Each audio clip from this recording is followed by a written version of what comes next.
Mu Uganda abalimi b'omuceere baludde nga beemulugunya ku bbeeyi y'omuceere gye bagamba nti eri wansi saako n'okubagobaganya mu bitundu gye basalawo okulimira omuceere guno. N'olunaku olwaleero tulina abasuubuzi n'abalimi b'omuceere be twogeddeko nabo ne babaako n'ensonga era ze beemulugunyaako.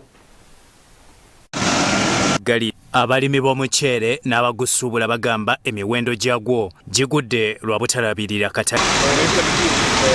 Obuzibu busibukira ddala ku bannakigwanyizi abayingiridde akatale nga bateekateeka okubagoba mu bifo mwe bagulimira eby'entobazi naddala mu disitulikiti ey'e Butale.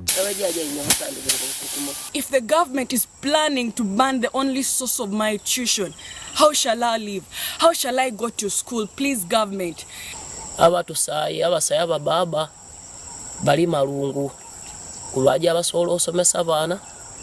Ku nsalo emutukula waliyo ofiisi y'abasuubula omuceere okuva e Tanzania bano bagamba nti oguyingizibwa guba gwa kigero obutatta katale ka kuno. Wano ekyongedde n'okutuyambako wano emutukula ku boda y'emutukula nti waliwo machines gavumenti yateekawo kugeza nga scanner neteekawo department ya verification kati naffe netuteekako abaana bafe abamanyi nti ebintu bitambula bwe biti tubaleero tuyingiza omuceere gwekana bwe biti netuba nga kati scanner zino zituyambako okumanya kiki ekiyingidde.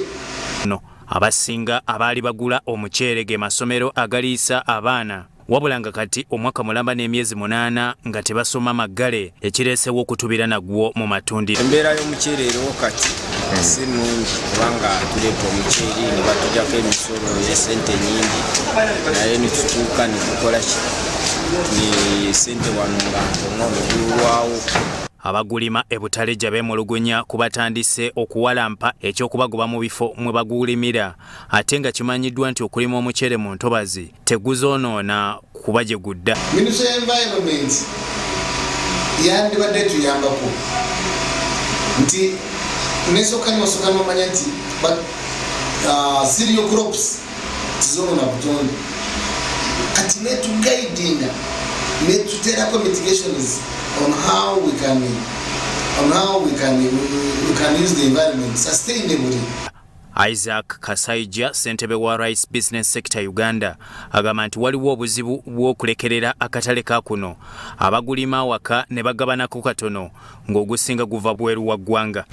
Ati bwe guyingira mungi ate gufactinga akatale omulimi waffe ono abadde alima okwongera okupromoti okwongera ku tonnages zetuproducing agenda kusanga obuzibu mu katale kati bwasanga obuzibu mu katale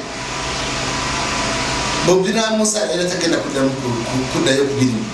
Baba gusuubula mu bungi mu Kisenyi mu Kampala nga wano we bagwongererako omutindo bagamba nti omuwendo gw'oguyingizibwa mu ggwanga gusukkiridde ekisudde akatale k'abagulima wano ekirina okukolebwako. Enkyukakyuka kasita eva eri waggulu effectinga kubanga kiri eri waggulu ng'otuuka n'ono atusuubulako naye omulimisamu ate n'omuli naye kyekimu process eva waggulu mpaka basi. Bongeddeko nti n'embeera y'ensi kati ng'ebyenfuna biggalire nakyo kireetedde abasuubuzi b'omuceere okuba wansi wadde nga abakozi ab'enkizo abalimi basigala balima naye akatale tekayambiddwako.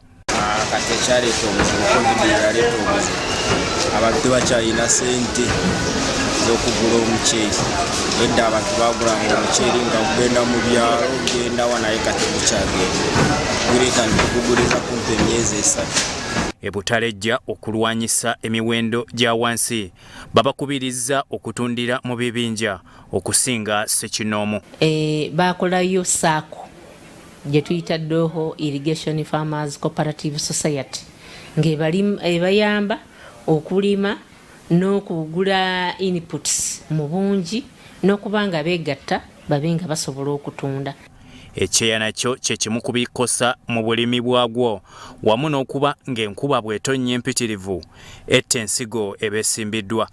Kati nga bwe twogerera abalimi b'e Butale ejja tulina obuzibu bumu tino edda twali tusuubira nga tulina amazzi agatumala naye kati tulina amazzi ga muswaba oyinza okutegeka okugusimba mu gwokubiri n'ogenda okukanya nga beri efudde ate nga ogenze mu gwokunanga enkuba ekoze eki ebuze. Naye enkuba webeera ntini oba otomedde obuzibu era waliwo omwaka gwe twafiirwa nali omu ku abo.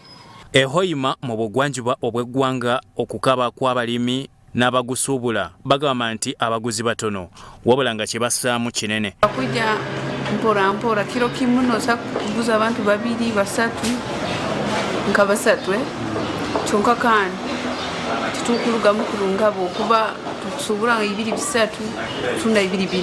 Muhoimera gye Beemulugunya ku buwuka obuli omuceere mu nnimiro ekitta amakungula ate tewali ddagala libutta. Bwebabuuka kawuka kataha mu muceere munda mu stem osanga nikalya nikataha munda omwo nikatuukya haigulu osanga omuceere guli white.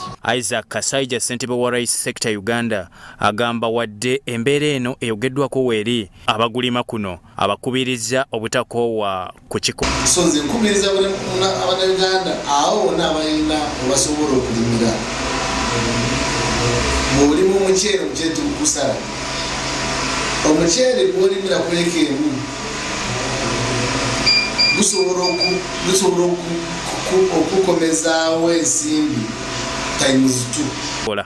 Bekunganyiziddwa ekitongole ky'amawulire ekya Sorot Television.